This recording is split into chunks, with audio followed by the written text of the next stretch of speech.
Ahí va a decir que vamos en vivo. Estamos en vivo. Estamos en vivo, probando. Estamos Estamos listos. aquí en el Facebook del Geoparque Valle de Petorca, que prontamente se redirigirá a la Fundación Escalera del Diablo. Mi nombre es Diego de la Fuente, soy parte de el área de vinculación tecnológica de la Fundación Escalera del Diablo. Y hoy día estoy aquí acompañado de grandes personajes de Vladimir Vicencio y de Manolete, de Manuel Rojo, para hablar sobre reciclaje y biodiversidad. Dado que la semana Bueno, pasada fueron los días el 17 fue el día del reciclaje y el 22 de mayo fue el día de la biodiversidad. Así que, Manu, ¿cómo estás? Muy bien, muchas gracias por invitarme, Vladi, Diego, un placer compartir y dialogar con ustedes igualmente. y con todo el equipo increíble de mujeres, hombres y todes que comparten ahí objetivos comunes con el Valle de Petorca. Así que muy agradecido por la invitación, chiquillos, y poder compartir ideas revolucionarias. No, mentira, sí voy a estar suave, voy a estar suave. Oye, y tenemos el privilegio de contar hoy día con alguien que está en Petorca, ¿o no, Vladi? Aquí estamos. Aquí estamos. Sí, muchas gracias por la presentación, Diego. Bueno, esta instancia estamos aprovechándola como equipo. Queremos dar a conocer lo que estamos haciendo y lo que está pasando en el territorio. Así que es bueno generar esta instancia de comunicación donde podamos compartir ideas, como dice Manuel, donde podamos hablar de un nuevo mundo, de imaginarnos cómo podrían ser mejores las cosas a futuro. Así que gracias por la invitación también, por generar este espacio y bueno, acá en Petorca sí, pues hartas cosas pasan en Petorca y hartas cosas no están pasando en Petorca, entonces creo que es importante que vayamos contando un poco qué ocurre. Así que muy buena instancia. Oye, y antes de entrar Así de que hoy, lleno con el tema del reciclaje, ¿cómo está el tema con el coronavirus allá, Vladi? bueno, hasta el momento me parece que el último reporte dice que hay como 8 casos Ya. de personas que hay con COVID. Al principio hubo un aumento bien explosivo, como 5 casos las primeras semanas, después se mantuvo estático y la última semana han habido como 3 o 4 personas más. Está Claro. complejo porque no se sabe realmente con el tema de los muestreos que se han ido haciendo, si quizá hay más muestreos podrían haber más contagiados o contagiadas, entonces no lo tenemos bien claro, pero estamos tomando las medidas de precaución necesarias, la mayoría. Yo cuando me ha tocado salir un poco a la calle veo gente con mascarilla, veo gente cuidándose, pero igual hay de todo, entonces creo que es responsabilidad de cada uno, como se dice ahora, hacerlo y cuidarse y cuidarnos, Claro, pero así es. aguantando. Bueno, yo estoy acá en Valparaíso y la verdad es que también veo bastante preocupado el panorama porque está difícil sin una cuarentena y sin los elementos para poder decretarla. Está difícil y veo que cada vez la gente, en vez de estar afuera, o sea, adentro resguardándose, no, el día a día aquí se vive intensamente y están, la verdad es que hay harto flujo de personas y no está muy fácil de contener el asunto. Y bueno, aquí en Valparaíso he estado ya hace un par de años y queremos hablar hoy día del reciclaje y quería partir conversando con el Manu un poco, profundizando de la experiencia que vivimos aquí en esta hermosa ciudad hace un par de años, ya es un par de años, ¿no? Sí, comenzó hace un par de años ya, que llegaste, Manu, a Valparaíso con la impronta de miembro de la Alianza Basura Cero Chile, a unirse al grupo de la Fundación Reciclo. ¿Qué recuerdos tienes de ese proyecto que vivimos en conjunto, ahora ya rememorando? Bueno, súper bonito recuerdo. Podría resumirlo todo así. Pero sí, pues me tocó llegar al equipo de la Fundación Reciclo con ese proyecto para la ciudad de Valparaíso, tremendo proyecto. Pero claro, lo que venía desde antes era una conexión a través de otra ONG con la que trabajo en la actualidad, digamos, que es el colectivo Viento Sur. Y a través del colectivo nos habíamos involucrado con la Alianza Basura Cero. La Alianza Basura Cero es una alianza a nivel nacional que agrupa a distintas organizaciones ciudadanas, no participan empresas por una, digamos, estructura de principios y éticas, digamos, lo que participan pueden participar personas naturales, pero por sobre todo organizaciones, grupos organizados de personas. Pueden ser ONG, organizaciones de base, están los recicladores, representados por la Sole y otros más. Organizaciones de Concepción, de Temuco, bueno, diferentes lugares. En Santiago hay algunas, bueno, Valparaíso también tiene 2 o 3 por lo menos que están participando. Hoy día se sumaron algunas del norte. Entonces, cuando llegamos a Valparaíso con eso, lo que traíamos era un poco lo que contiene la Alianza Basura Cero. 2 líneas que yo diría que son como los ejes más fuertes. Por una parte es la política de Basura Cero. Para los que no sepan, Basura Cero es un ideario de funcionamiento de funcionamiento metabólico de una ciudad, cómo se mueve la energía, cómo se mueven los residuos, cuánta materia entra, cuánto se procesa en el lugar, cuánto se importa, cuánto se exporta, cuánto sale, etc. Pasa por varios ejes, digamos, de producción, pero Basura Cero hace un análisis como una especie de radiografía de eso, y lo que presenta son alternativas a los mecanismos de producción. Entonces ahí entra el diseño, por ejemplo, de los envases y embalajes, que hoy día se está moviendo. Ahí vamos a hablar un poco con el Diego, que sabe bastante este cabrón sobre la ley también. Y por otro lado, como un esfuerzo de sobremanera, hacer una mirada, yo diría, más profunda al por qué los residuos, por qué llegan, por qué se convierten, por qué consumimos de esa manera, y eso lo hace a través de campañas que tienen que ver con un ámbito de formación y educación. Entonces, nace en Europa, principalmente, yo diría, de ahí se va expandiendo las políticas de basura cero a nivel formal, se absorbieron por la Comisión Europea, muy fuerte, ese es un trabajo y una lucha que dieron varias organizaciones europeas y lograron meter esto. Claro, obviamente que en Europa el tema es distinto. Y fíjense que lo interesante de esa línea de la política basura cero que contiene la alianza está íntimamente ligada con la segunda, y que también tiene su base en Europa. No quiere decir que en América o en otros continentes como África, o yo diría también de manera importante en Asia, no ocurra. Pero resulta que la ligación que tiene con el tema de la incineración es súper interesante, porque pasó que en Europa, durante la década del 70 y el 80, las incineradoras se volvieron muy famosas. ¿Por qué? Porque en Europa, como eje, modelo de un mecanismo de producción altamente intensivo, agresivo, se fueron dando cuenta que los rellenos sanitarios y las acumulaciones de basura eran un problema sanitario, como todavía lo son acá. Y de esos problemas sanitarios, de acumulación excesiva en lugares, pasaron a conflictos con las comunidades, porque las comunidades no querían rellenos sanitarios, no querían vertederos en sus lugares. Las comunidades europeas, yo diría que las medias y las altas, no las más pobres, se volvieron muy fuertes en términos políticos. Obviamente hay una base educativa distinta, qué sé yo, y ya en ese momento empezaron a presentar conflictos, y las soluciones que presentó algunos países de Europa fue pasar de una posibilidad de reciclaje, pero combinada con la quema de basura. Era tanta basura que no había que meterla, porque ya no había ni vertedero, entonces las vamos a quemar. Y lo interesante es que ahí viene el concepto del waste to energy. El waste que to energy, claro.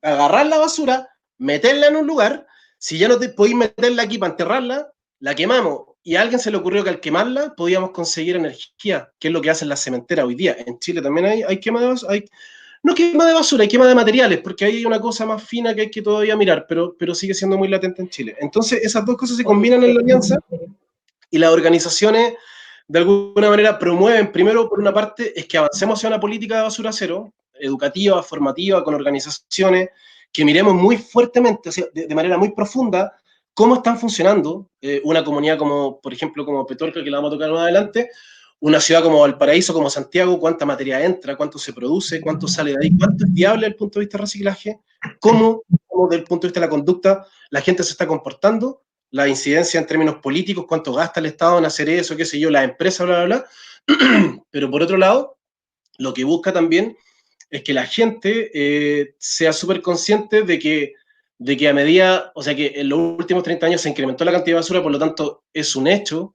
que hay una amenaza permanente a que en alguna parte que ya ocurrió en Chile, a alguien se le ocurra que la basura es una súper buena fuente energética. Y solo para terminar esa parte de la experiencia, es que el waste to energy es la energía más cara del mundo, es la más residual y más encima genera dioxina y furano, que son dos compuestos, para los que conocen algo de medio ambiente, más contaminantes del mundo, son los famosos Cancerígeno. compuestos persistentes. Claro, muy famoso en todo el mundo, el compuesto orgánico persistente, altamente cancerígeno, que sea acumulativo muy rápido, en fin. Se queda en el suelo, en el Entonces, aire.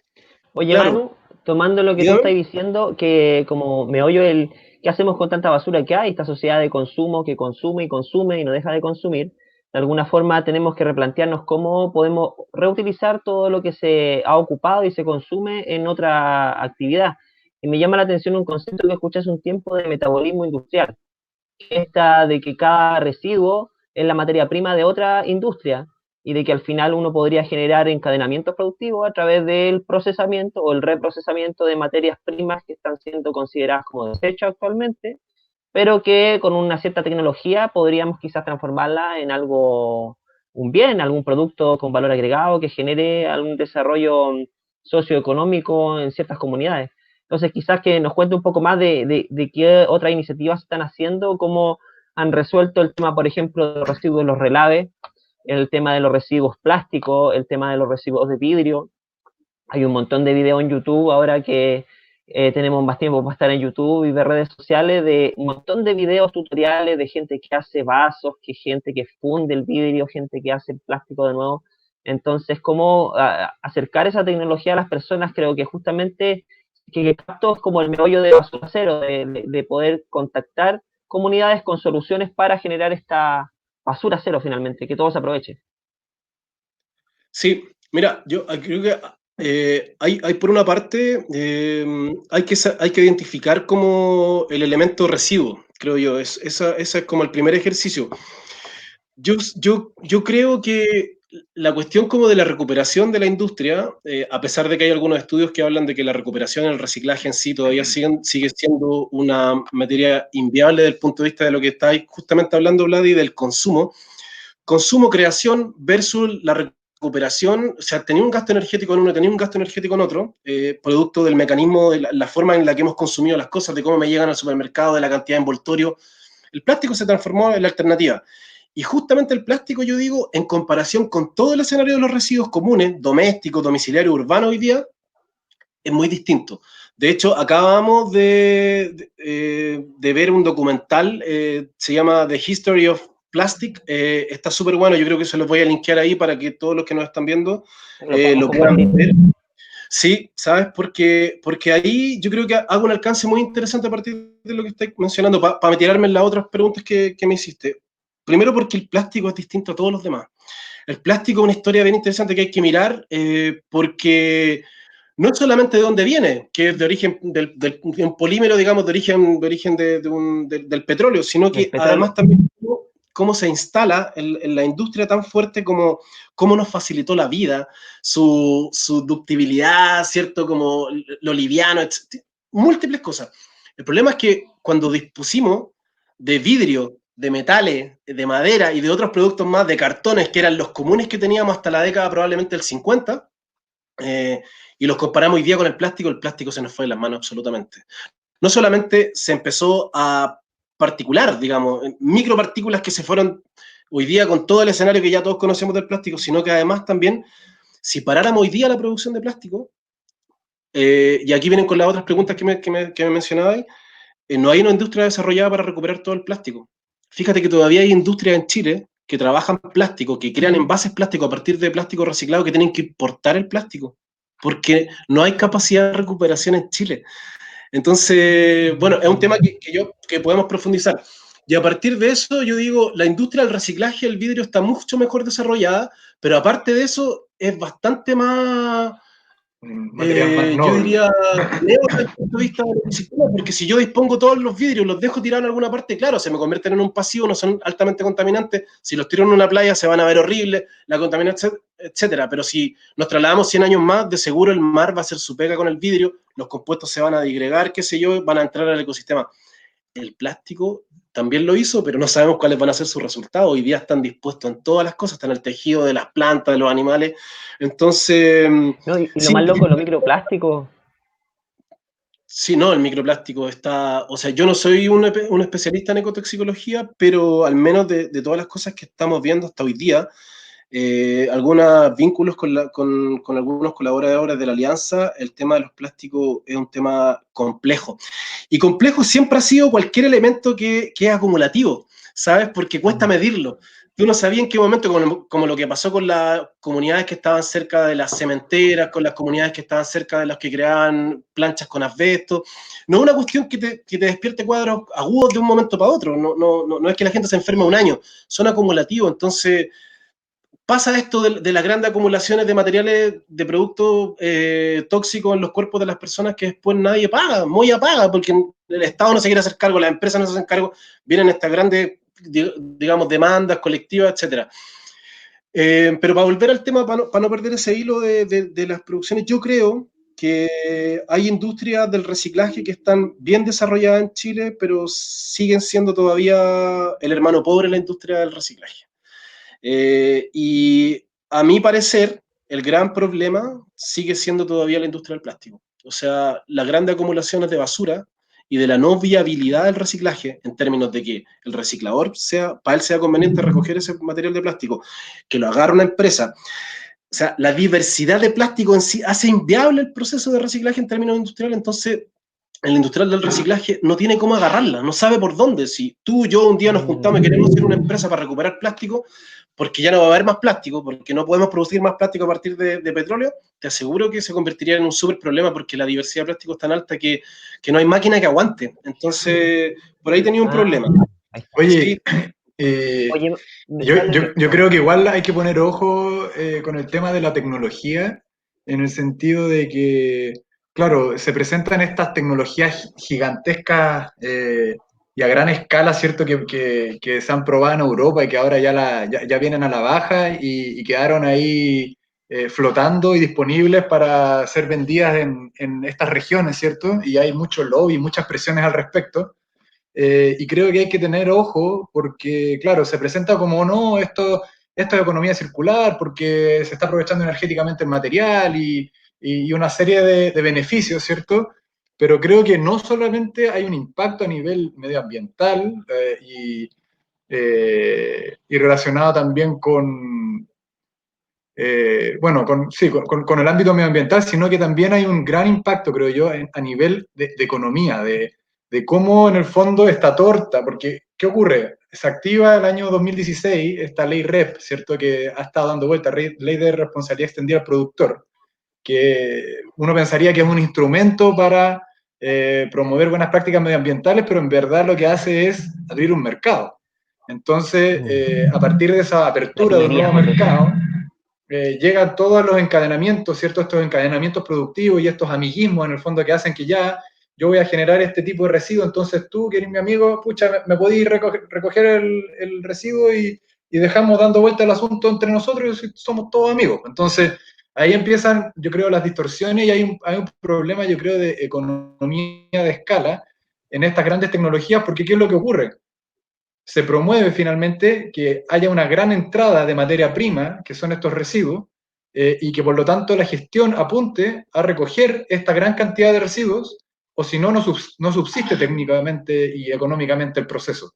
Entonces hay un incentivo perverso finalmente para que se adopten estas tecnologías y que después cuando se quiera poner el foco, por ejemplo, en la reducción o en la reutilización, ya sea demasiado tarde, está instalada esta gran industria, ¿cierto? Que se puede distribuir, no sé, pues ahora están mayoritariamente en Santiago, después pueden empezar a ir a Antofagasta, a las ciudades más grandes de Chile, ¿cierto?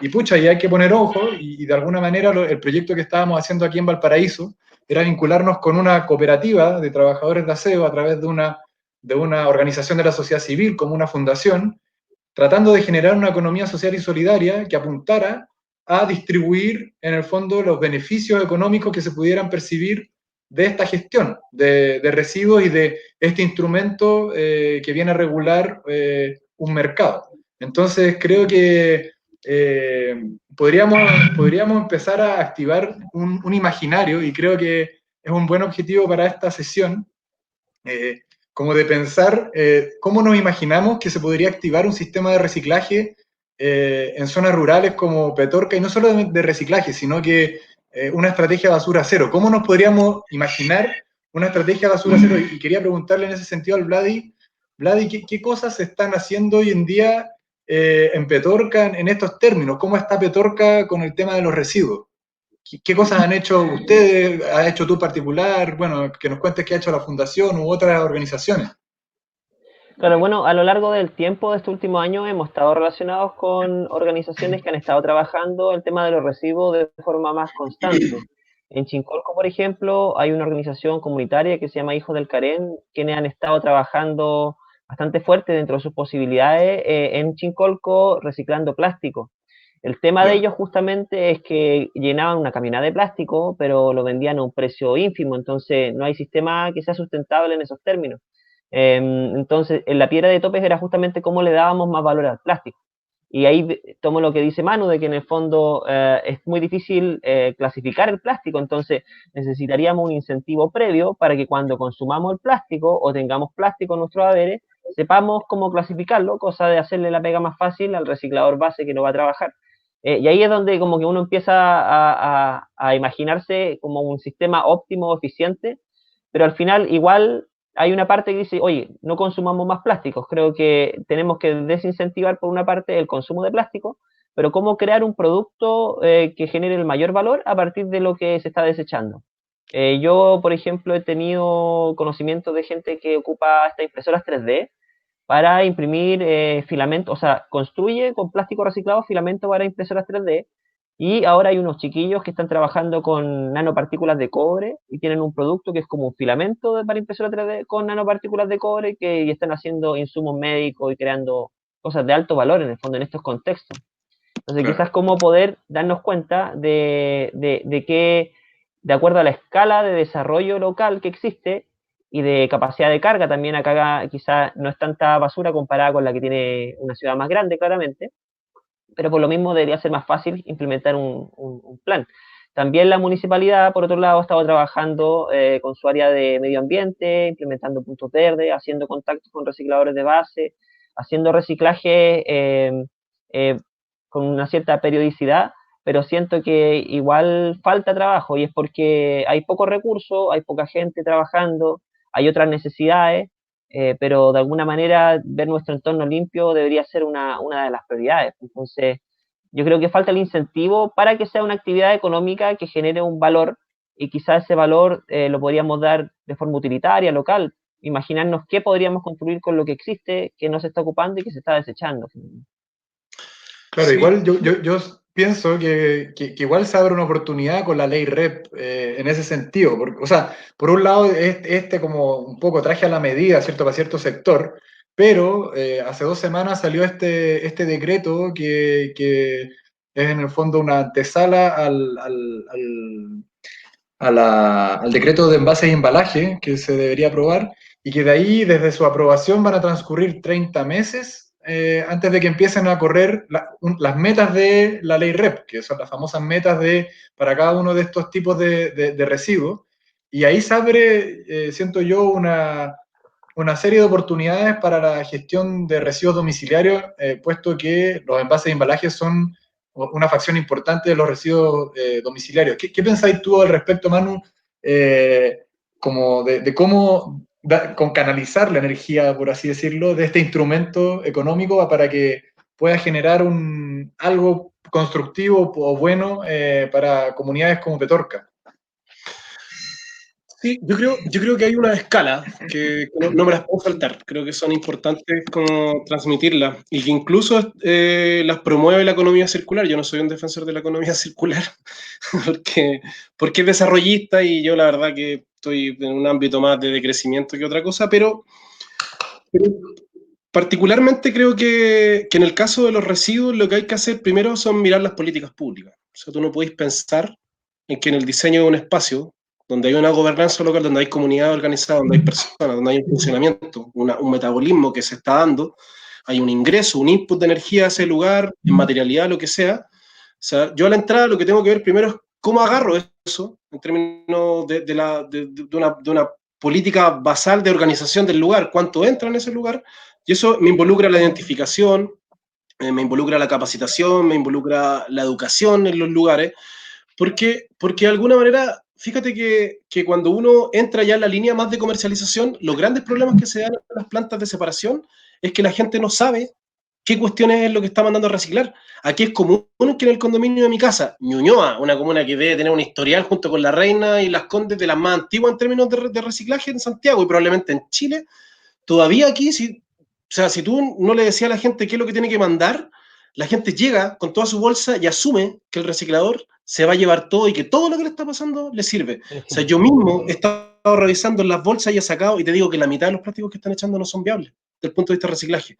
Entonces, obvio que eso va a quedar en alguna parte, en algún basural, en alguna parte donde trabaja el viejito reciclador, se lo va a llevar a un lugar, entonces tú decís, claro, ahí lo que no hice fue un trabajo de planificación inicial, no miré la política pública, no miré cómo finalmente trabajar con las personas. Creo que ese es un ámbito basal, es el más importante de todos, para entrarle como a pensar en ciertos modelos.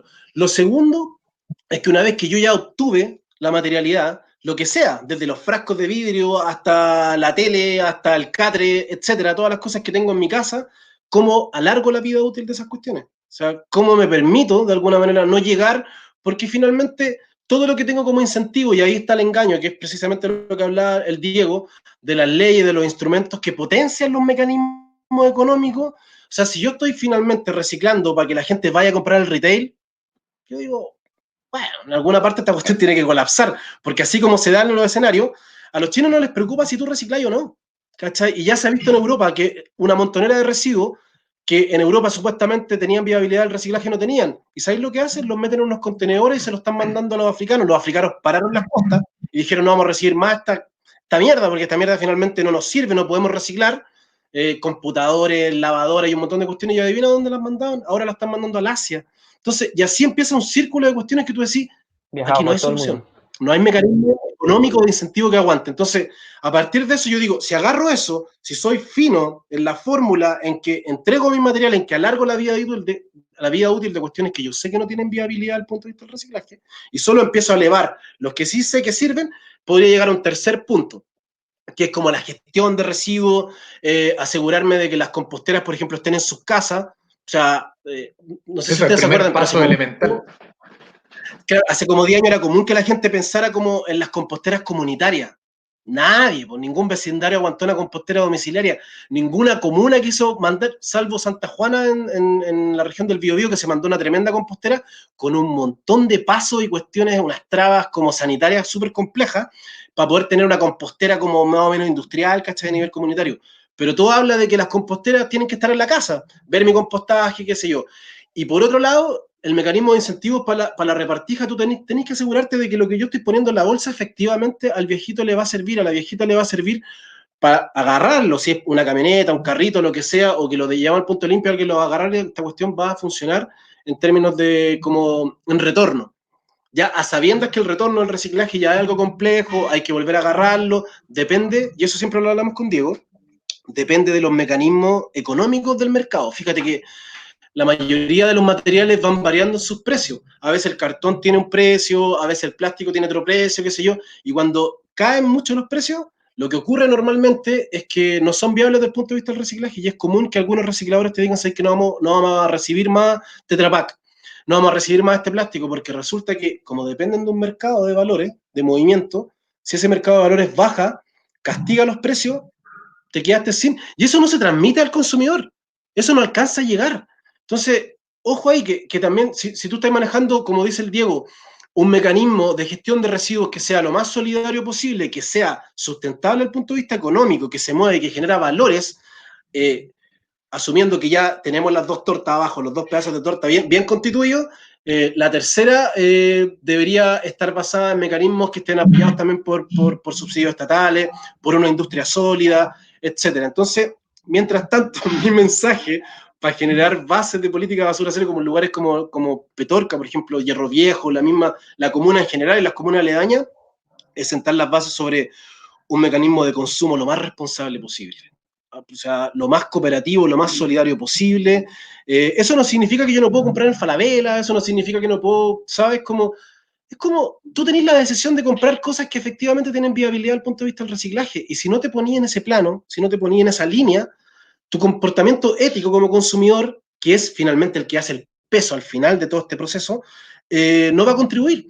Y lo que va a ocurrir es lo que estaba hablando al principio, es que tení un relleno sanitario que tiene una vida útil, que en algún momento tiene que terminarse. Nadie quiere un relleno sanitario al lado de su casa, entonces en alguna parte hay que hacer una zona de sacrificio para construir un relleno sanitario. Porque no queremos asumir como consumidores que somos absolutamente responsables de la parte final, última.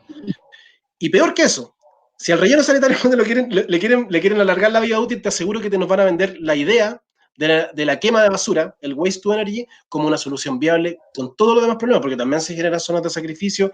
Entonces, yo creo que esto hay que conversarlo y hay que debatirlo en las comunidades para que nosotros como consumidores entendamos que el problema es mucho más complejo, pero a la vez también tenemos el poder de la decisión, como organizaciones, como... Sí. Claro, igual creo que a la luz de lo que se viene, o sea, la realidad que va a, de alguna manera, proponer e imponer quizás la ley REP, lo que va a ocurrir es que Chile va a tener este sistema en el en que opera la lógica de que uno va a pagar una ecotasa, ¿cierto?, por los productos que son prioritarios, que son 6 dentro de la ley REP, y entre ellos está los envases y embalajes, y que con esa ecotasa, o sea, con un incremento porcentual del un 5% por ahí del precio de ese producto, vamos a estar financiando un sistema de gestión que lo va a tener que mover, lo van a tener que mover las empresas. Van a estar las empresas, ¿cierto? Van a estar los sistemas de gestión que van a poder ser individuales o colectivos, y ellos van a tener que contratar a gestores para que se hagan cargo de la recolección, del transporte, del almacenamiento y de la valorización de los residuos. Entonces, como esa va a ser una realidad y se va a instaurar a nivel de municipios, o sea, los municipios no van a poder hacer nada. Ante esto, si es que llega un privado y dice, oye, yo quiero ser un gestor aquí y quiero reportar los residuos al sistema de emisiones y transferencias, ¿cierto? Ellos lo van a poder hacer. Entonces, como un poco para cerrar la idea, creo que en el tema de ley REP y en las comunidades más quizás menos pobladas, que van a ser impactadas a posteriori, o sea, van a ser las que van a estar como más a la cola, no son priorizadas la ley, ¿cierto? Yo creo que está la oportunidad precisamente por eso de organizarse, de conformarse, es que hay entidades que están interesadas, agrupaciones que están interesadas en el ámbito medioambiental, se pueden constituir como quizás empresas sociales y solidarias, cooperativas o lo que sea, para reconocer las funciones de los gestores y empezar a hacer gestión de residuos antes que llegue una gran empresa gestora y se meta a hacer en el fondo las transacciones con los grandes productores. Creo que es mucho más conveniente tener una red de actores locales que operan bajo lógicas de economía social y solidaria, de apoyo mutuo, de respeto por el medio ambiente, por principio, ¿cierto? Y de autoformación, además, en donde puedan integrar también a los recicladores de base y que desde ahí, desde esa red a nivel quizás más aislado, más lejano, se empiece se permee y se ejecuten acciones políticas para que los municipios contraten el servicio de esta, o más bien faciliten el servicio de estas entidades, y también y también las empresas estén como llamadas a contratar a estos sistemas, a estos gestores, para que se hagan cargo de los residuos y no estos como amigos que podrían eventualmente colarse. Así que bueno, yo creo que ahí queda como abierta una propuesta que se puede profundizar. Nosotros con el Manu hemos profundizado en el tema, estamos metidos, el Manu más que yo, pero yo ahí rajuñando, ¿cierto? Los temas de la Alianza Basura Cero, que funciona a nivel nacional, así que cualquier duda que tengan, no escatimen energías en hacerlo. Oye, Diego, Y quería preguntarte, Manu, para pasar al siguiente tema, porque ya Que llevamos teníamos un media horita comentario ahí, de... Ah, sí, que había Pero un una muy pregunta, comentario de interesante el tema Mariana que están tratando. Todos hablamos de reciclaje y de que es muy mejoras medioambientales, importante. pero no estamos realmente involucrados. Lo más importante es el consumo responsable, no comprar productos que no son reciclables. Exactamente. Yo creo que eso Bueno, ahí eso es un poco lo que meollo del asunto, porque reforzaba Manu. se ha hablado del problema de la gestión y de que finalmente hay pocos incentivos para hacer la gestión y quizás esta ley podría generar algún incentivo, pero de alguna forma igual hay mucho más de lo que estamos consumiendo que no sirve, que va a botarse. La tecnología actualmente es desechable, las cosas que uno adquiere, un teléfono, el teléfono dura 2, 3 años y nuevamente se va a la basura y hay que comprar otro, entonces alguna forma hay que darse cuenta que estamos metidos en un sistema que te quiere que consumas constantemente y hay que salirse de eso, es como punto de partida, porque si no se va a hacer eterno el problema, yo creo que no se puede reciclar todo ni reutilizar todo, así que es necesario justamente ese punto. Oye, oye, y en ese sentido, dada la permanencia de estos materiales en el medio, me gustaría preguntarle al Manu, ¿cómo hacemos la transición desde el reciclaje a los elementos a los elementos bióticos de la biodiversidad, que es el otro tema que tenemos, que oye, vamos a hablar hoy día? sí, sí, pucha, hay un montón de Hay una temas vuelta interesante, ¿no? que sí, pero del reciclaje que nos faltó tiempo. Yo creo que pues son muchos temas, hay unas complejidades entre medio, Diego tocó algunas también que tienen que ver con los gestores, pero yo creo que hay que Oye Manu, partir, pero dígame. así, disculpa que te interrumpa, pero como vamos a hablar un ratito más de reciclaje nomás, como que a mí me gustaría escuchar, como según tú, tus conocimientos, ¿qué crees tú que es la mejor forma de reciclar ciertos componentes? El plástico, por ejemplo, ¿cuál es la forma más óptima de hacerlo? ¿O la madera, o el metal, o el vidrio? ¿Qué crees tú? Porque yo creo que hay hartas personas que están buscando oportunidades de generar recursos, ingresos, y creo que sería súper bueno visibilizar cuáles son las opciones que hay, porque hay un montón de microbasurales, hay gente, hay iniciativas, por ejemplo, un chico de Petorca que está agarrando todo el desecho electrónico y lo está desarmando y lo va a reutilizar. Entonces, ¿cómo otras personas puede ocurrírseles quizás hacer otra cosa? Eso sería como súper bueno ver, mira, el plástico se puede reciclar así o así. Eh, si nos puedes Sí, contar un poco de eso. sí, hay una, o sea, dentro de la alianza somos una red, lo que hemos tratado de, o sea, que seamos puras organizaciones no significa que no tengamos redes con ámbitos industriales, iniciativas, etcétera, entre centros de investigación académicos y grupos industriales. Hay plásticos que tienen mayor viabilidad del punto de vista económico, comercial, yo diría, y están los de siempre, pues están obviamente que si tú, por ejemplo, tenés ciertos materiales de plástico en exceso que no son tan convenientes desde el punto de vista comercial y querís iniciarte en el negocio y estáis ahí, estáis empujando la idea, yo te invitaría como a compensar. Yo tuve una empresa de reciclaje en algún momento hace varios años de mi vida y era súper bueno hacer la compensación, entonces tenías materiales que siempre son fijos, que te dan un soporte, como que te dan un piso, como el aluminio, la chatarra en general, que también se recupera, siempre hay cosas de chatarra, cada vez menos, porque cada vez cosas, o sea, cada vez como que se hacen menos cosas con esos materiales.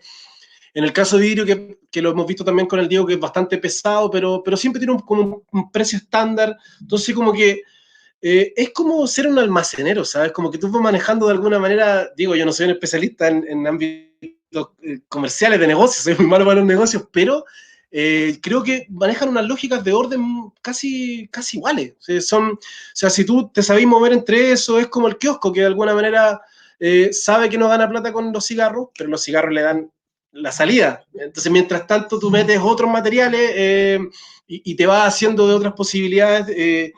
Y a medida que te vayas haciendo más grande, tenés mayores posibilidades de acumular materiales sin vender. El grave problema, y que también lo vimos con Diego y que lo hemos visto con los recicladores en general, y esto a nivel mundial, es que mientras más chiquitito eres, más vulnerable eres al mercado, porque no tenéis posibilidad de acumular. O sea, si tú agarras algo, es tu esfuerzo puesto, ¿cierto? Es tu porcentaje de esfuerzo puesto durante el día. Eso se tiene que ratificar en algo para el bolsillo. Hay gente que al día come. O sea, el reciclador que pasa realmente por tu casa está con eso que recogió, con eso come durante el día, con eso come su familia durante el día. Eh, Mientras más chico eres, más vulnerable eres porque no tenés cómo acumular. O sea, significa que te lo lleváis a tu casa y no lo podéis juntar con otro durante una semana, 2 semanas, un mes y después venderlo. Se sabe que a medida que acumuláis más material, hacéis más peso, por lo tanto debería ser más conveniente. Entonces, la escala te va diciendo el grado de vulnerabilidad que tenía en el negocio del reciclaje. Eso es Por muy interesante. eso, por eso yo Claro, creo que es importante bien. asociarse. Sí, Por y eso la yo creo que es sociabilidad, importante. tal cual, digo. Y en el fondo también lo que va a traer la ley REP es que van a haber recursos, ya están saliendo fondos de reciclaje, que van a venir como a abrir o a activar este proceso, entre otras cosas, instalando infraestructura y equipamiento. Y eso, en el fondo, se traduce en poder tener puntos verdes, puntos limpios, centros de acopio, que tengan compactadoras y que hagan más eficiente el transporte, la logística. Pero lo interesante sería que esa infraestructura, ese equipamiento, lo utilicen personas que son de la zona, que son personas que están interesadas, que ojalá que sean recicladores de base y que vayan de alguna manera como evitando quedar a la cola del asunto, porque esta ley no está hecha originalmente para ellos. Entonces hay que de alguna manera hacer esa transición, Claro. porque si no, o sea, los están condenando. Por lo tanto, ahí el llamado yo creo que es a empezar a practicar la asociatividad, empezar a vincularse también o a generar alguna fuerza de alguna manera más política, no de algún color, sino que de poder generar una cantidad de personas que puedan hacer cierta presión a nivel municipal y que puedan acceder también a fondos para poder instalar estas soluciones más colectivas y más locales. Sí, está bueno el comentario, dice frutas, verduras, legumbres y chao basura. Está súper bueno, me encanta. Oye, es que sabéis que ese comentario es muy bueno porque hace relación, yo solo quería hacer un alcance ya para que pasemos al otro tema, me parece que estamos atrasados. Eh, es que a medida que el mundo se urbanizó, eh, la globalización como mecanismo de distribución energética y de recursos también generó esto. Es muy curioso que, o sea, si tú le preguntáis a dónde compraba la gente en el Valle de Petorca hace 50 años, o sea, hacer un recorrido, hacer un mapa por esas personas, la familia hace 50 años en el Valle de Petorca, dónde compraba, dónde se abastecía, cómo lo movía, una cuestión absolutamente permeable con el medio en el que vivían. Está íntimamente vinculado a los recursos naturales. Hoy día, los mapas de distribución energético a nivel como de mediciones en términos de cómo se estabilizan los ecosistemas, incluye el mecanismo de la globalización, porque obvio que esa cuestión cambió. O sea, el consumo de carne se disparó a partir de la urbanización, de la globalización. A medida que nos instalamos en una zona más urbana, tenemos mayor preponderancia, mayor prevalencia a comprar en un market, ¿cachai? Al market, al supermercado, al concepto gringo, que tiene una lógica obvia de envasado, de refrigeración, de un montón de cuestiones que tú vas viendo y que decís, obvio que eso nadie lo vino a venir, o sea, nadie lo vio venir, digamos, desde la perspectiva de que la cantidad de cuestiones de embalaje y de posibilidades que te dieron para presentarte un producto nos terminó pasando la cuenta. Entonces, y eso en el documental que yo sé que van a compartir por acá, en el documental del plástico, ya lo compartieron, me dicen, eh, hay una parte súper interesante porque justamente en Filipinas y en algunas partes de Asia, el que va recorriendo el lugar dice, esta cuestión hace 20 años no existía, nuestra fórmula de consumo era distinta. Empezó a pasar la urbanización, empezaron a llegar los grandes conglomerados que lo que hacen es que se instalan, te envasan el agua, te envasan los productos que antes tú comprabas a partir del papel, qué sé yo, te venden la idea sanitaria de que la cuestión te va a contaminar y se fue. Y el resultado es que tenía un cúmulo de materiales, sobre todo de plástico, acumulado en la mayoría de los ríos alrededor de las ciudades en Asia. Lo mismo pasa aquí, o sea, tú te parás en verano en la orilla del lago Villarrica, en Pucón, y el loop que te hace el plástico, o sea, de verdad es dramático. Entonces uno dice, bueno, obvio que hay que mirar Oye, la Manu, forma de nuevo. voy a tomar el concepto de la innovación para poder pasar al otro punto, porque creo que aquí en Petorca hay un muy buen ejemplo de eso, de cómo un lugar del mundo bien pequeñito abastece a muchos otros lugares de un insumo que es muy rico, pero que de alguna forma no está secando, como la falta. La globalización ha hecho eso, de que este lugar se exporte a muchos lugares del mundo este recurso que es agua encapsulada en una fruta finalmente. Entonces, esa fruta que está generando un bienestar en algún lugar, en alguna mesa de algún lugar del mundo, está dejándonos sin un recurso básico a las comunidades secas y cambiando un territorio. Hace 20 años había río, ahora no tenemos, entonces está todo involucrado. De alguna forma, la manera en que nosotros vivimos, donde dependemos de varios lugares del mundo que nos envíen sus recursos para que nosotros hagamos nuestra vida, creo que hay que cuestionarse y cambiarlo. Y quizás futuro diseñar o vivir en sistemas locales donde el flujo de energía y el flujo de recursos sea mucho más cercano y no dependamos de que venga un barco desde la China que nos traiga lo que necesitamos para poder estar vivos finalmente. Justamente el enlace que quería hacer era que tantas laderas llenas de bosque que teníamos, quebradas, hermosas, con agua, y que ahora no las tenemos. Que lamentable haber perdido esos bosques, pero debemos reconocer que aún nos queda un poquito de bosque, aún nos queda un poquitito de agua, y creo que es lo más importante que nos queda, que tenemos que cuidar. Así que, y también se enlaza porque muchos de estos lugares donde hay bosque, muchas personas van y lamentablemente dejan un papel, tiran una basura por ahí, por allá, y eso también no es positivo. Entonces, ¿cómo desde la cultura o desde la educación nosotros podemos darnos cuenta dentro del sistema que estamos viviendo y cómo podemos tomar acciones pequeñitas quizás que cambien? Sí, un tema bien complejo, la verdad. Fíjate que en el caso de las paltas en Petorca, claro, pues, responden a eso, a lo exquisito, digamos, al potencial agroexportador que tiene la condición agroexportadora que tiene Chile, vende sus delicias en el mundo, las pone en las mesas de los mejores mercados del mundo. No son cualquier producto, digamos, las paltas son un producto sumamente consumidos, son carísimos. En general, si uno ve como el costo de vida de comida, una palta, o sea, es un producto de alto consumo en el mundo y por eso la presión también económica. Pero claro, pues, como nos toca hablar como un poco de cuáles son los valores de la biodiversidad vinculada al mecanismo de vida como del Valle de Petorca, ahí sí empiezan los problemas, digamos, que generó eso.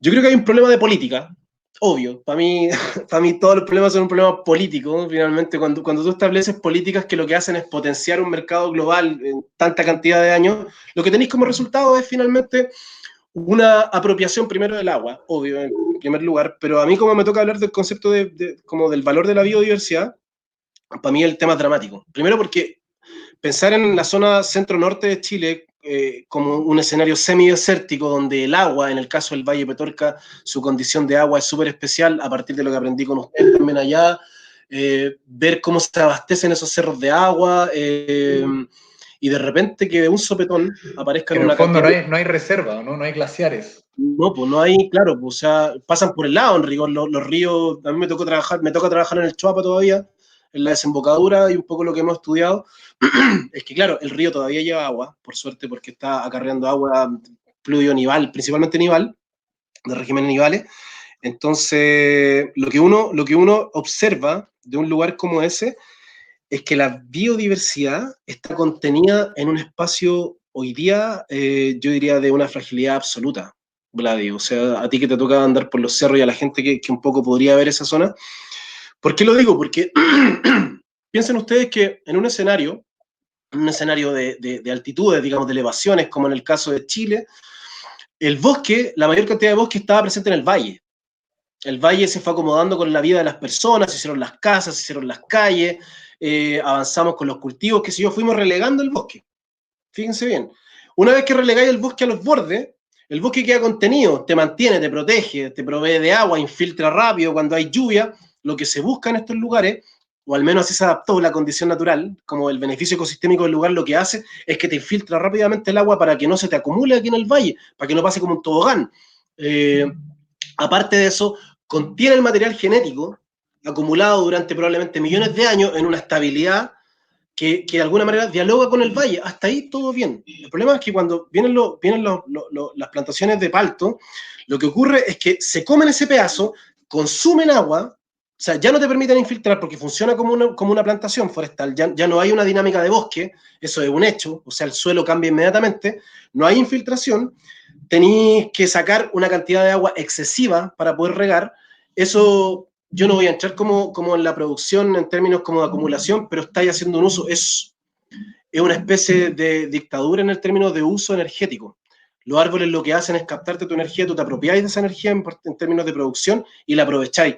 Pero ni siquiera la estás aprovechando en un bosque, que sería como el ideal de la máquina estabilizadora de la energía aprovechada del sol. Lo hacía a partir de una plantación, que más encima genera los baches sociales y económicos que ya a todas luces se ven en ese lugar. O sea, Petorca es como yo creo, pero en la gráfica mundial de un mal uso del agua, o sea, de un abuso sobre un recurso que era escaso, qué sé yo, que además tiene una presión económica que no le pone regulación, entonces políticamente no hay una regulación sobre el lugar.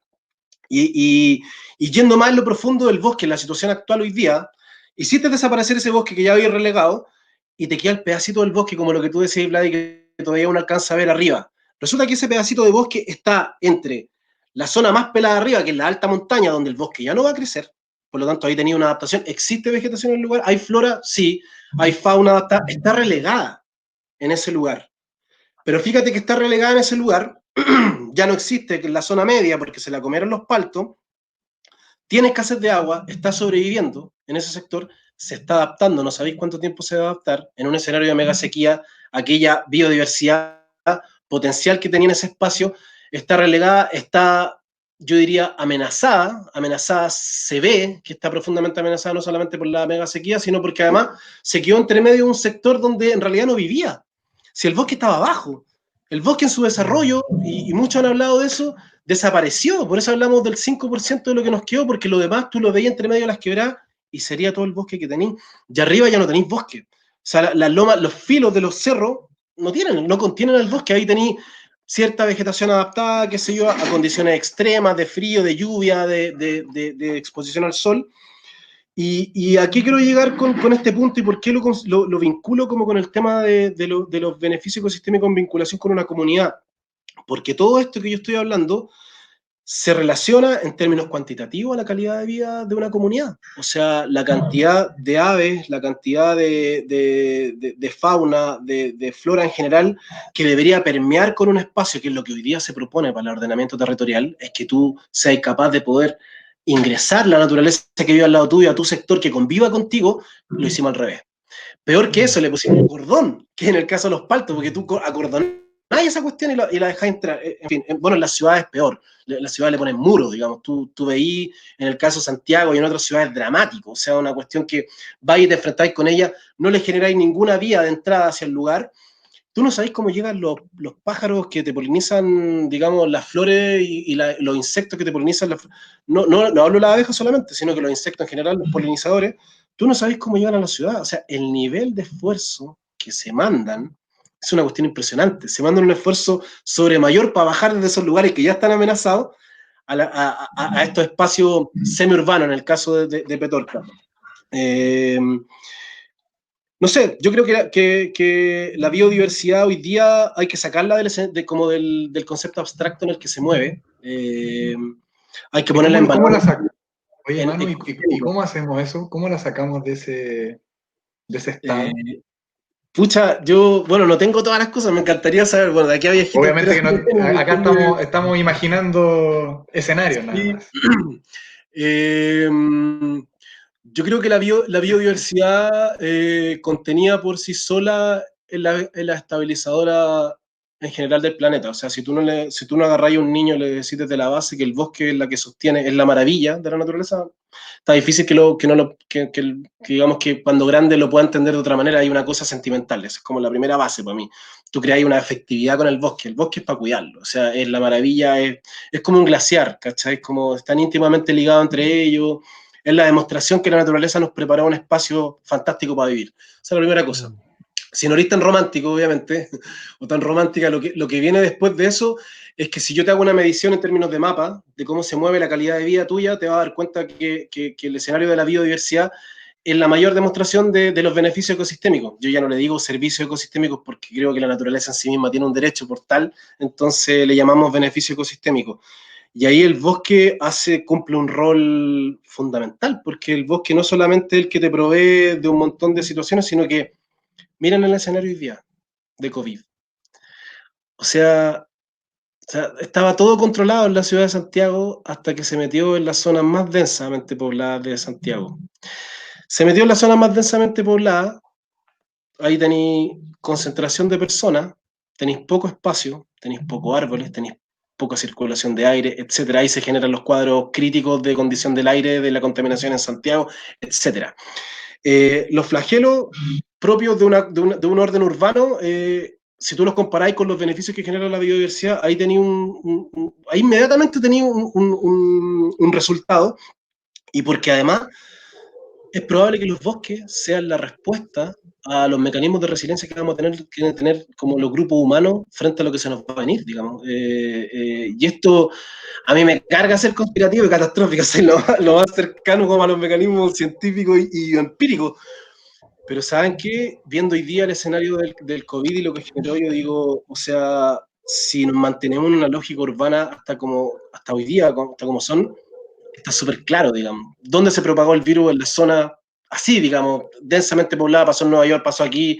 Entonces, el bosque no es solamente porque contiene el material genético adecuado para probablemente salvarnos de una próxima pandemia, qué sé yo, sino porque además es el lugar de recreación, es el lugar donde yo quiero vivir, es el lugar del espacio donde voy a ir, es el espacio, no conozco otro lugar que se riegue solo, que tenga las condiciones adecuadas para que me genere esta estabilidad emocional, o sea, cualquiera que haga yoga sabe que los lugares ideales para hacer yoga, así, los maestros del yoga saben que son estos lugares con árboles, los árboles tienen estas conexiones, generan estas condiciones, pero por sobre todo yo creo que podrían ser un espacio resiliente para poder sobrevivir, así, de golpe. Como que, y si lo miramos desde esa escala, yo creo que igual las políticas gubernamentales no están tan lejos. El problema hoy día es que yo siento que no hay una permeabilidad y que no se encuentran los puntos. Los palteros, que son una demostración de un perfil económico de producción intensiva agroexportadora, no se encuentra con la idea de que el gobierno está promoviendo políticas para proteger los grandes bosques y las extensiones, los corredores biológicos, en el caso de los cordones que rodean a Petorca, el cordón que rodea a Santiago, etcétera. Otra cosa este mismo mecanismo de producción intensiva, en el caso de las paltas, tampoco dialoga con formas permeables de poder llegar a los lugares. O sea, no es que te plantan una zona de palto y te dejan entre medio bosque. No le permiten al bosque avanzar, no le permiten encontrarse entre ellos. Tú pensáis en un zorro parado en un bosque y lo veis como encerrado en un zoológico. Si tú rodeáis un cerro, en el caso de los cerros Islas de Santiago y otros cerros, y otros lugares, hoy día las zonas se están viendo absolutamente rodeadas por el mundo urbano, entonces el zorro no es solamente que se están quedando encerrados como si fuera un zoológico al que yo voy, yo me siento súper cómodo porque estoy en el lugar, en el bosque que protegimos, que el Estado protegió. El problema es que si no se conecta con otro, no comparte material genético. Está comprobado que en algún momento la endogamia genera problemas y que van a desaparecer. Y para cerrar eso, como que yo creo que también, sin ser dramático, el caso de la biodiversidad, para sacarla de un ámbito abstracto, es muy sencillo. Es como decirle, que yo también lo hago en ejercicios, como en los últimos 40 años desapareció la mitad de la fauna silvestre del mundo. Yo voy a cumplir 40 años, imagínate, la fauna silvestre del mundo desapareció. O sea, yo ya no tengo la oportunidad de ver a la mitad de la fauna a nivel mundial. Desapareció. Es como, entonces, ¿es una cuestión para actuar rápido? Sí, es urgente. O sea, no es solamente lo dramático, sino que es de urgencia mayor. Y ahí están las acciones, ahí es donde yo me pongo, en el caso de estos grupos, estas conversaciones, donde uno dice, aquí me instalo, aquí protejo. No es solamente como ustedes trabajan con el patrimonio geológico y arqueológico, ustedes tienen súper claro que si no accionan, la máquina te come más rápido, digamos, porque esa máquina no para, es una máquina productiva que nos heredamos como sociedad y que hay que mirar y que hay que accionar, porque si no accionáis, te pasa por encima. Oye, y en ese sentido, Vladi, dado que, bueno, nosotros como fundación nos hemos propuesto la reactivación del patrimonio, ¿cierto?, en Petorca, ¿cómo ves tú ese ámbito quizás menos abstracto o más ligado con la acción desde el proyecto que estamos desarrollando? Ahí es súper importante el tema de la biodiversidad porque siento que cada sitio patrimonial de Petorca tiene una componente biológica, una componente que te liga con el entorno natural y la diversidad biológica que existe. Entonces, nosotros lo que hemos estado haciendo, hemos estado identificando sitios de interés dentro de la comuna y del Valle de Petorca en general, y estamos desarrollando relatos que permitan integrar el paisaje que se observa en esta experiencia. y hemos podido descubrir varios rinconcitos húmedos del valle donde hay una quebradita, donde hay un murallón rocoso y al alero de ese murallón rocoso está creciendo una plantita con una flor muy particular. Justamente son especies que son raras pero se desarrollan en estos microclimas, los cuales te dan a entender de que está vivo, de que uno ve el cerro seco por completo, puras ramas, pero está latente. Entonces basta que caiga un poco de agua para que finalmente eso se recupere. De hecho, yo tengo la experiencia acá en Hierro Viejo, en el Cerro La Escalera del Diablo. Recuerdo la sequía el 2014. Ahí ya llevábamos 4 años de sequía muy fuerte y uno subía al cerro y era deprimente total, o sea, igual que ahora. Pero luego, el 2015, volvió a llover y fue impresionante el cambio en la vegetación verde, brotaron todas las maravillas del campo, las chilcas, volvió a reverdecer, los árboles nativos también. Entonces, ahí uno se da cuenta de que finalmente el clima y el tiempo climático influye mucho en lo que uno ve, pero no es que el bosque desaparezca, sino que está ahí. Lamentablemente sí hemos perdido mucho bosque, hemos perdido mucha biodiversidad, como dice Manuel, ya la mitad de las especies no las podemos ver, pero todavía hay. Entonces, ¿cómo conocemos nuestro territorio, nuestro paisaje, entendiendo de que hay varios misterios que podemos, en el fondo, aprender o descubrir y comprender de que son parte fundamental de nosotros? Lo que tú dices respecto, lo que tú dices, Manuel, respecto al tema del rol como social que tienen los bosques y cómo aprovechan la energía del sol de una forma óptima, también es como nosotros deberíamos enfocarnos como sociedades, cómo nos distribuimos, cómo no generamos monocultivos de puras personas trabajando para un mismo norte, como pasa en las ciudades, donde están todos como tratando de consumir la mayor cantidad de recursos, consumir la mayor cantidad de agua, ganar la mayor cantidad de plata. Y eso finalmente uno lo ve reflejado en un bosque o en o en un monocultivo y se da cuenta de que trae beneficio o no al sistema. Entonces, necesitamos descomprimir las ciudades, necesitamos irnos a vivir en comunidades más pequeñas, donde haya menor densidad poblacional. Necesitamos valorar estos sitios donde podemos ver lo que nos queda de biodiversidad, conocer todas las especies que están más vulnerables, cuáles son las especies que son nativas, cuáles son las especies que son exóticas.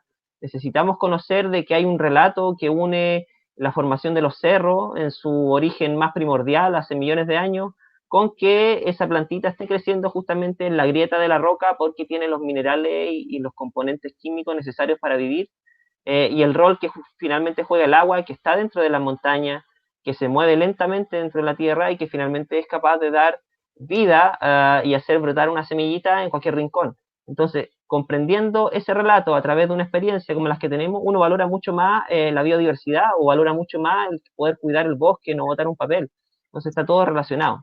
Y creo que Exactamente. justamente el paso que hay que dar, ya que hemos estado todos encerrados y yo creo que después de que esto vuelva a la normalidad, porque yo creo que no vamos a volver a la normalidad, sino que va a ser distinto simplemente, cuando volvamos a salir con más calma, quizá aprovechar nuestro entorno, nuestro paisaje, necesitamos tener esta conciencia un poco más elevada, no va a ser lo mismo y necesitamos que las personas, especialmente los niños, lo valoren porque creo que es muy necesario que exista un cambio mental, social, para poder ver con otro ojo, no como un servicio y no como un objeto, sino como parte de nosotros mismos.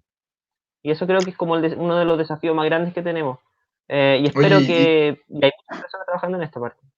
¿Sí? y tomando eso que tú dices, bueno, tomando un poco también el, la idea de irse a vivir a otra, en el fondo a descentralizar, que es como el concepto quizás más que puede englobar un poco el asunto, también creo que ahí hay que hacer un ajuste, o sea, en nuestras expectativas de crecimiento, lo que decía el Manu hace un rato, como de cambiar una mentalidad de que el crecimiento en el fondo nos va a proveer de este desarrollo y que a través quizás de las tecnologías podemos estar subsanando, mitigando el impacto del desarrollo y estar felices con este planeta Tierra que es infinito, eso estamos claros que no No es. es. Y entonces yo creo que hay que hacer ese ajuste de crecimiento. Y también, Manu, ¿qué es lo primordial? Como, ¿por dónde atacaría y así en lo concreto? Sí, En el tema como de ¿Qué, la qué es para ti lo valorización. primordial? Así como la primera acción, la que va al hueso, así como, ¿cómo se empieza a destrabar esto? Si es que tuviéramos la convocatoria Claro. suficiente.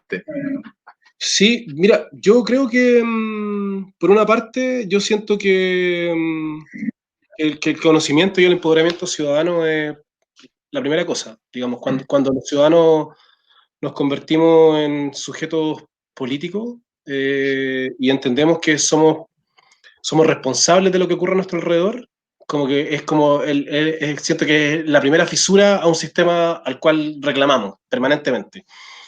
Eh, entonces creo que hay un montón de iniciativas en el caso de la biodiversidad.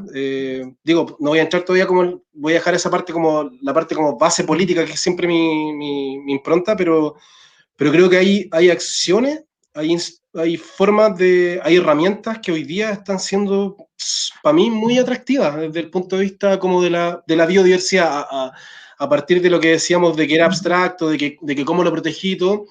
Siento que los grupos organizados de chiquillos tomando datos en terreno, o sea, el grupo de naturalistas de Chile, los cabros que manejan las plataformas como de iNaturalist, la plataforma eBird, la plataforma de chequeo de aves y de otros grupos, es una forma, curiosamente, o sea, eso hace en la década del 80 era parte de la pega que tenían que hacer normalmente en las facultades de biología, de veterinaria, y era eso, y eran los datos que habían. Con eso trabajaban las tesis de doctorado, las tesis de magíster, los profes se afirmaban en la universidad a partir de esos datos que se tomaban, y sería hoy día el mundo virtual, a propósito de las cosas positivas que nos generó la tecnología, que al Diego siempre le gusta hablar de esto, nos entregó herramientas liberadoras para poder convertirnos en agentes de acción en nuestros territorios, sin esperar a que la fórmula vertical del dominio de la sabiduría viniera de alguien que te dijera, no, esto es así y tú no sabes.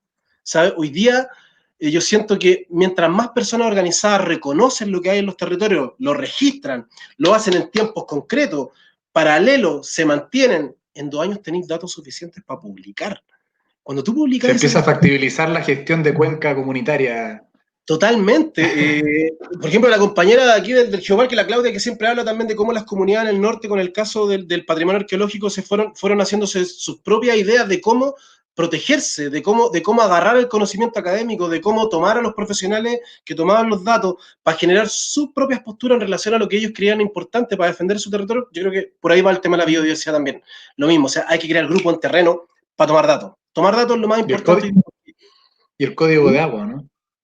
Totalmente. O sea, el código de agua en términos, y aquí viene como la parte política, yo siento que incluso en el caso de la repartija del agua, si tú hoy día como comunidad finalmente basáis tu lógica en moverte de manera más permeable, lo que va a venir de cajón es que el agua va a ser inmediatamente un caso a tratar, digamos, cuando toda una comunidad enfrenta una fórmula para decir que el agua no está funcionando bien, el peso político que eso tiene es clave. Y yo digo, puede ser que para una comunidad como Petorca, que es pequeña, tú decís, claro, ¿cómo le hago? ¿Cómo le armo?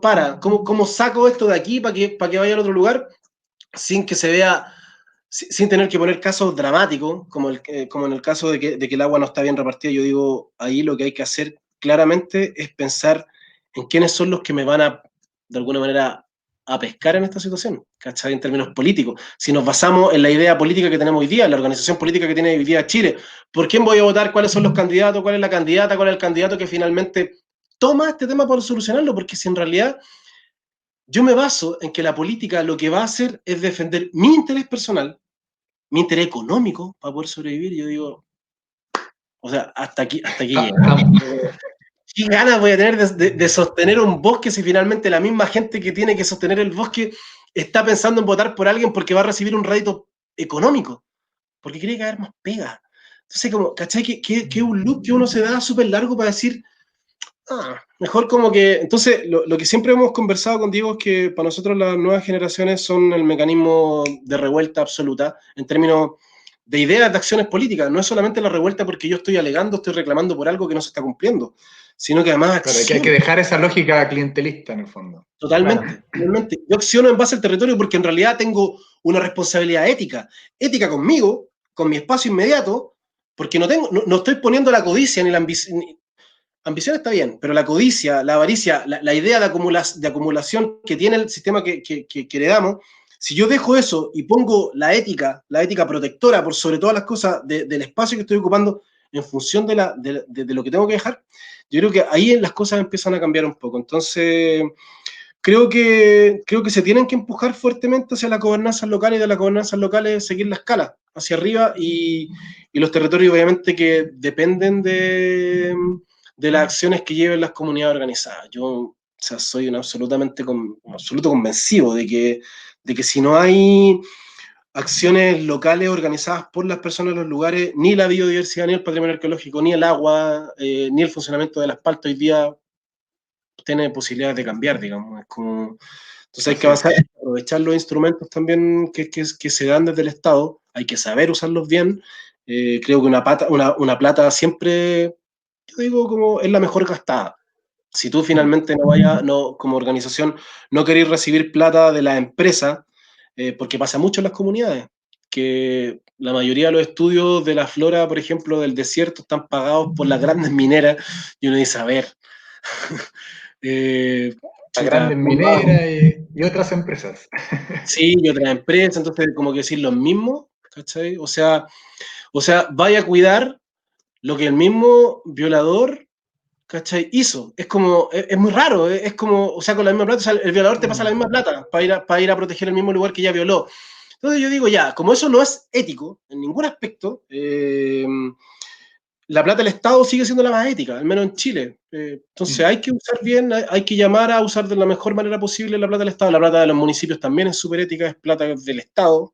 Entonces Bueno, y hay que... quizás las entidades que están trabajando con estas mega empresas, que en el fondo también se ven en esa disyuntiva ética probablemente de, chuta, estoy recibiendo recursos para poder sostener mi idea, mi proyecto, de estas entidades que están generando grandes repercusiones en mi entorno, poniéndose, empatizando un poco con esas organizaciones, con esas entidades.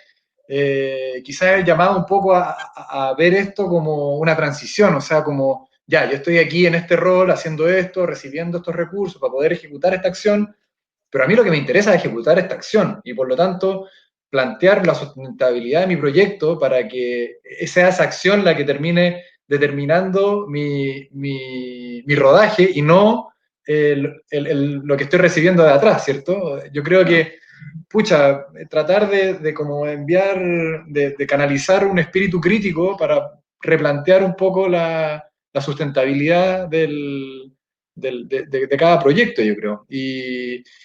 Y como digo, como para tratar de no caer en juicios, porque de repente se ven, hay dilemas que quizás permean a personas que están ejecutando cosas en el campo, ¿cierto? En el terreno, que no se condicen con lo que piensa quizás el jefe, que está ahí abriendo y abriendo, ¿cierto?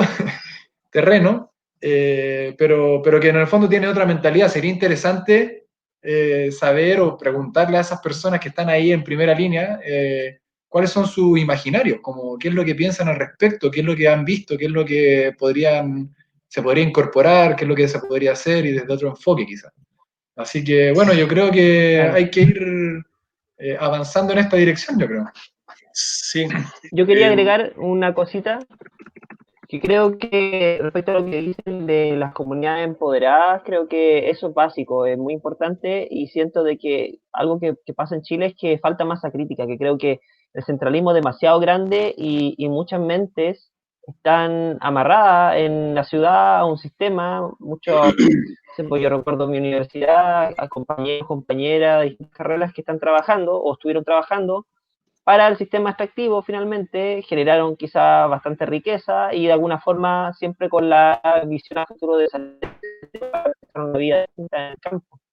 Creo que un momento como esto, como lo que está pasando con el COVID, es fundamental como remesón mental para que esas personas se motiven y entiendan de que está en sus manos el potenciar o que se haga un cambio real, porque creo que está demasiado desbalanceado, hay comunidades que están muy dejadas de lado y hay aprovechamientos políticos gigantescos, cosas que no se hacen, por ejemplo, aquí en la comuna. Sería, yo agradezco que se sanalicen las calles, creo que es muy necesario, creo que es un gran gesto, pero de alguna forma, ¿quiénes lo están haciendo? Agrícola grande. ¿Por qué? Claro. Porque no hay nadie más que lo haga. Entonces, ahí hay una general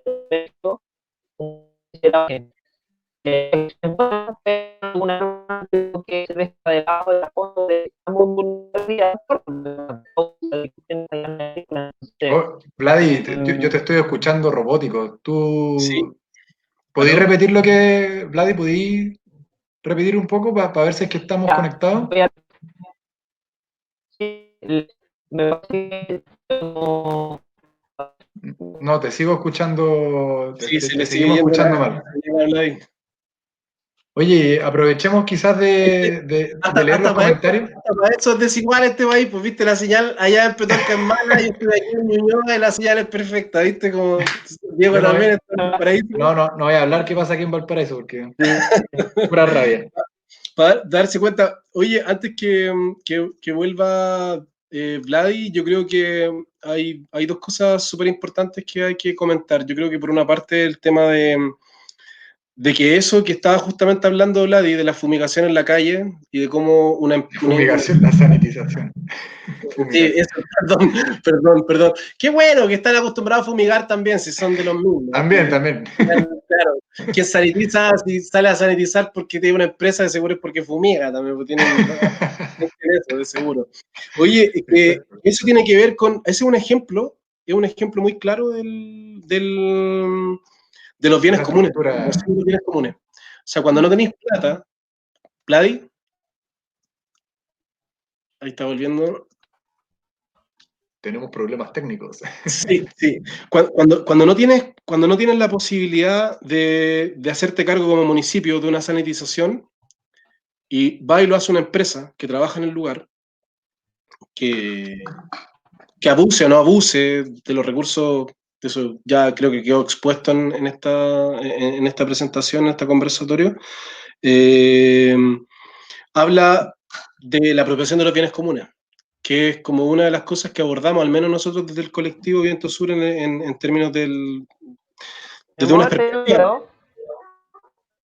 Vladi, Vladi, no te estoy viendo. Quizás sería bueno que apagarais tu me cámara. censuraron. Vladi, te censuraron. Yo creo que ahí alguien metió mano. Te pusiste a hablar de temas sensibles. ¿Ah? Te pusiste a hablar de temas Ahí volvió, sensibles ahí y te volvió. cayeron.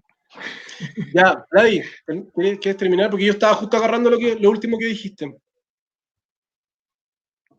Estábamos vinculándolo con los. Quizás termina la idea, pues, Manu, con de los bienes comunes. Sí, que justamente estaba agarrando eso, que cuando, sí, porque que cuando un municipio no tiene esa posibilidad, no tiene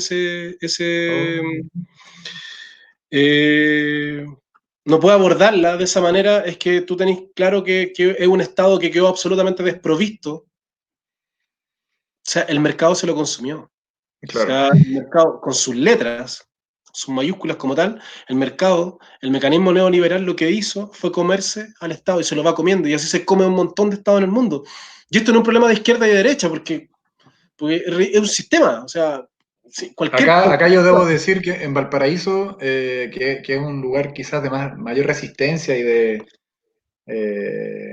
contracultural, por así decirlo, los barrios están organizándose y las personas más jóvenes están saliendo a sanitizar como autogestionadamente, y me parece una sí, acá en práctica. Santiago también. Ya, en Santiago también, qué Sí, en bueno igual. Santiago también. Pero Pero claro, lo bueno, que tú dices, que entren ahí las manos como privadas, sí, o sea, es bien sensible.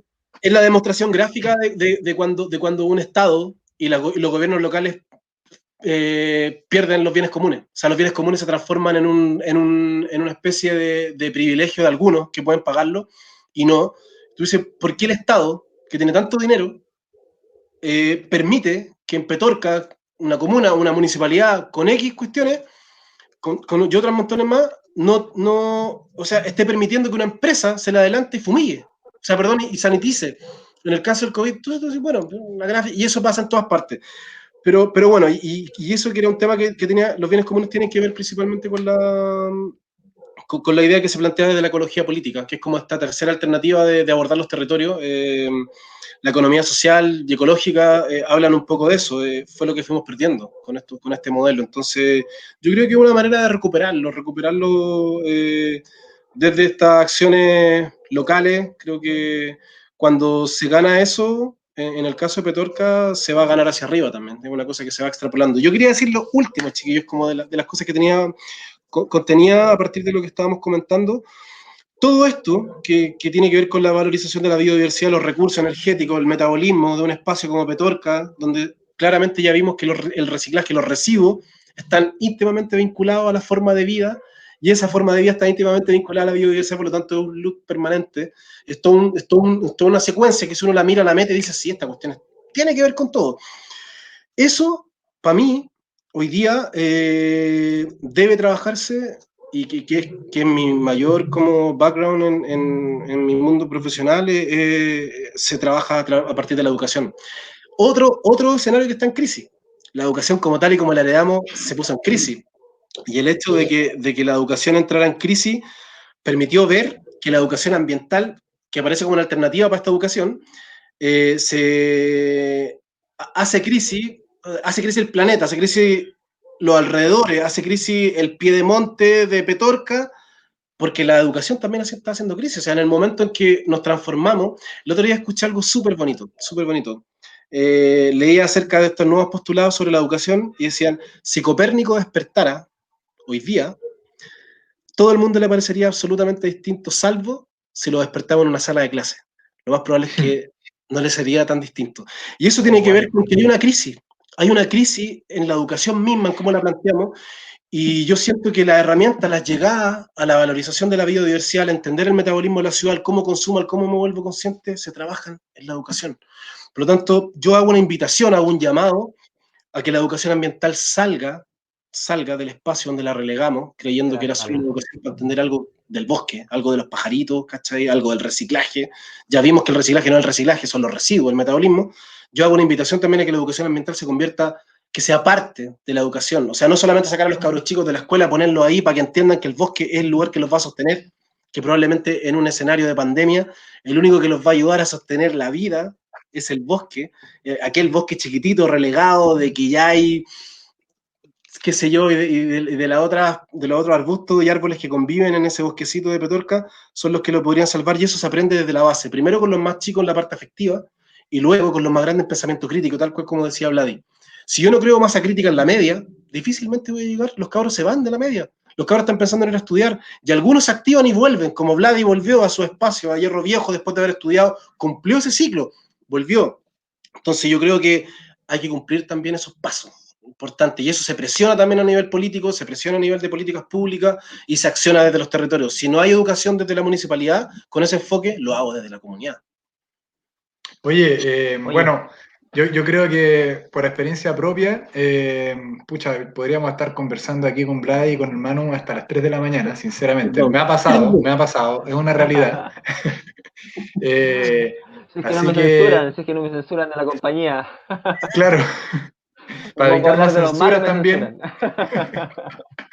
censuran. vamos entonces, bueno, para decirle a todas las personas que nos están escuchando y que han seguido esta transmisión, que con Manu, que es nuestro primer invitado al Diablo TV, como surgió espontáneamente, es en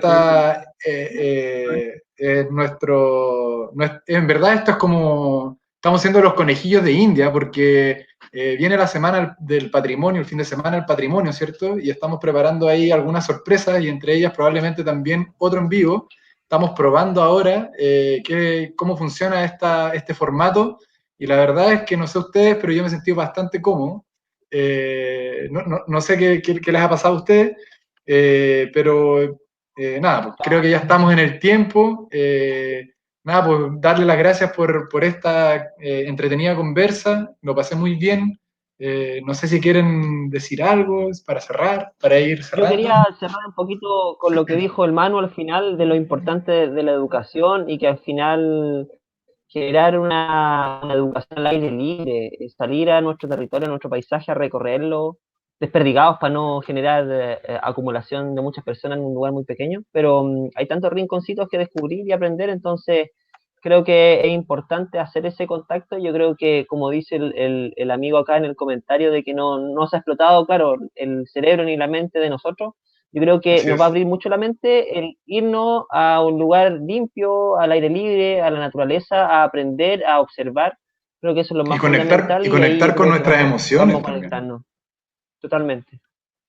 Ese es Así el es. lugar, entonces creo que allá hay que apuntar y para allá vamos en el fondo. Genial. Bueno, Manu, muchísimas Y gracias muchas gracias, por chiquillos. Gracias, estos Manu. minutitos. Grande, Esperemos que grande. nada, pues que se pueda repetir, que podamos abordar quizás otras temáticas y hartas cosas que están pasando. Ojalá que las podamos integrar y avanzar ahí en profundizar en distintos ámbitos para poder, no sé, yo creo que es bueno ir compartiendo información, viendo qué es lo que ocurre en distintas latitudes, en distintos lados. Así que nada, pues ojalá que esto se vuelva a repetir. Muchas gracias a los que nos siguieron. Y nada, nos estamos viendo el próximo viernes, tengo entendido, Vladi. Sí, el viernes. Al mismo El horario me parece. viernes, el viernes, bueno, o el fin de semana, con el Día del Patrimonio, vamos a estar informando en nuestras redes sociales, en Instagram de la Fundación Escalera del Diablo y en el Facebook de Geoparque Valle de Petorca. Así que bueno, muchas gracias a todos los que nos estuvieron siguiendo y nos estamos viendo, pues. Hasta Muchas pronto. gracias, Nos chiquillos. vemos. Que Arriba, estén Y bien. cualquier duda, comentario que quieran Eso, preguntarle a los expertos acá, manden información, manden un mensajito al Facebook o al Instagram y ahí les podemos contestar. que estén bien. gracias, que ¿Ya? estén muy bien. Chao, chiquillos, nos Abrazo. vemos.